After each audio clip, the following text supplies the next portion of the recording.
ჰელიკობაქტერია პილორი არის ბაქტერია, რომელიც მსოფლიოში მოსახლეობის ნახევარზე მეც აქვს.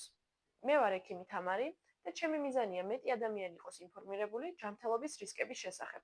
გქონიათ კუჭის ტკივილი, გულწმარვა ან საჭმლის მონელების პრობლემები? ეს შეიძლება იყოს ჰელიკობაქტერია პილორი. ბაქტერია, რომელიც კუჭის ლორწოვან გარს აზიანებს. მას შეუძლია გამოიწვიოს ქრონიკული გასტრიტი, კუჭისა და 12-გოჯა ნაწლავის წყლოვანი დაავადება და გაზარდოს კუჭის კიბოს განვითარების რისკები.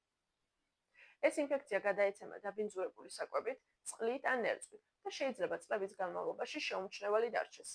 მისი სიმპტომებია: მუცლის ტკივილი, გულწმარვა, ხშირი შებერილობა, მათის დაქვეითება ან დაკარგვა, გულისრევის შეგრძნება. დალიეთ მხოლოდ უსაფრთხო და სუფთა წყალი. ხშირად დაიბანეთ ხელები. იკვებეთ ჯანსაღად. მოერიდეთ ზედმეტად მჟავე, ცხარე საკვებს, თამბაქოს და ალკოჰოლს. H. პილორის დიაგნოსტირება უკვე შესაძლებელია სწრაფი თვითტესტით. ნუ დაელოდებით პრობლემას, თუ გაქვთ კუჭის დისკომფორტი, ჩაიტარეთ ტესტი H. პილორსა და იმკურნალეთ დროულად.